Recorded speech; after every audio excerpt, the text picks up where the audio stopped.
pasti kabeh ngarasakeun. Iya. Eta jalan dilapis lagi 3 lapis.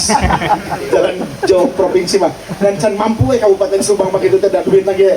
Saya ayeuna bayangkan aspal di ujung Ciatang Ban Parahu nepikeun ka Pantura, Pamanukan, ayeuna semua mungkin semua terasa lah 450 miliar itu pun dihitung bayangkan di ujung Ban Parahu nepi Pamanukan ini sabaraha acan jalur tengah termasuk lingkar jalan Cagak. nah, bahkan termasuk lingkar jalan Cagak nu statusna jalan kabupaten statusna can jelas rek di hotmik oge Apa nutupan teh? sudah kan?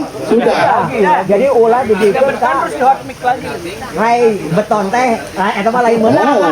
makanya sehingga memang alhamdulillah kalau ditotalkan berarti tahun ini untuk anggaran jalan saja di Kabupaten Subang perputarannya hampir 650 miliar. Ini mungkin bisa ditanya ke Pak Sekda dan Pak Asda dan OPD yang lain, pernah tidak selama berpuluh-puluh tahun Kabupaten Subang mendapatkan bantuan dari provinsi maupun mengeluarkan uang pribadi APBD-nya untuk memberikan pembangunan jalan sebesar ini? Saya rasa belum pernah dan baru tahun ini kan.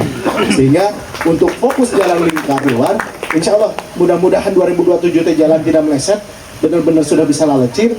Saya sudah bisa mulai merencanakan bagaimana saya dan Pak Gubernur bisa membuat jalan lingkar, karena memang perlu, sangat perlu bagi saya. Karena apa?